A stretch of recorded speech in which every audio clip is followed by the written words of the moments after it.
Tonight, movie lovers got a special treat for you. We right here with the stars of Crown Heights, a film that's based on a true story, stuff that happened in Flatbush back in the '80s, and y'all really bring this story right, right to life, with your portrayal.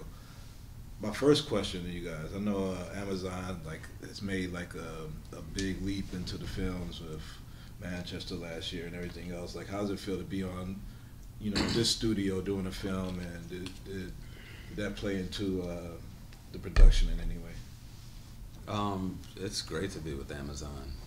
We always say they're the best of both worlds.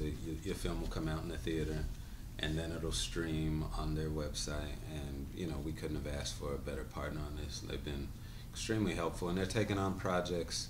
They've taken on a lot of projects from Sundance that didn't get distribution. They just really want your films to be seen, and they're trying in as many ways as possible to make that happen. So it's been great.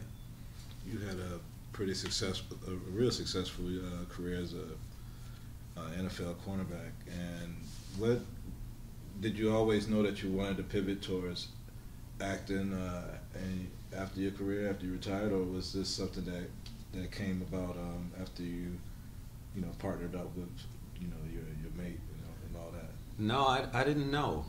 I had done some stuff every off season. I think for my last 6 years, I had done a little bit. I was doing TV shows, did a small parts in movies, but it was always little stuff.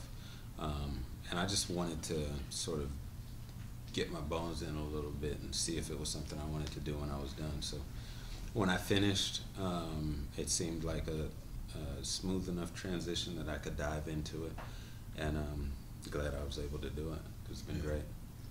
I mean, you read about castmates and everything, and everybody always speaks about working with Lakeith and his rapport on set. How did that help you as a?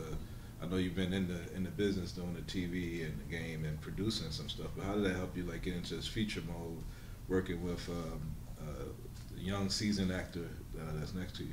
We didn't get to work together. We had one or two scenes that we had, but because he's in prison and I'm out of prison trying to get him out, so there aren't many moments that we had together. But watching his work on screen, was breathtaking for me.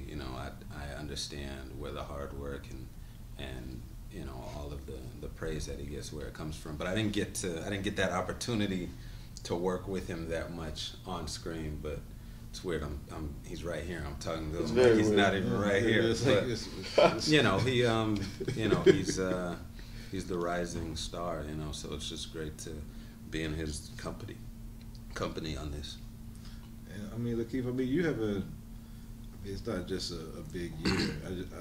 I really praise the films that you selected, and the projects that you've been a part of. And I want to kind of say you got the Midas touch to your films. You bring the characters from Get Out and Straight Out and Short Term and everything. You've always been a standout character. How does it feel to be at this part of your career where now you have this good catalog under your belt, and I'm sure a lot of great projects coming to you now? It's nice, we've just been working hard, trying to get it done. It's been a long, interesting road.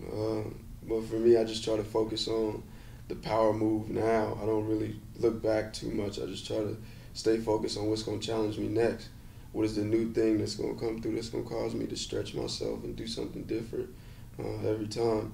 I hope that I can be involved with things that, spark a conversation or change something, but, I've been fortunate to be a part of those kinds of things, but I actively turn down things that I think don't connect with me on a personal level, because I ain't going to do it well. If I jump up and do something that ain't me, then I'm setting myself up for failure. So, this is my instrument. My experience is my life, is my direct instrument. So it has to correlate with that.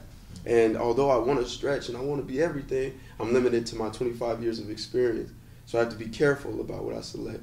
Yeah. And if somebody's writing something that don't ring true to me, I can't do it. Yeah. But if it does, then I have to move on it. But that's pretty much all I know. And I've been keeping faith in the game, keeping faith in God, and it's been cool.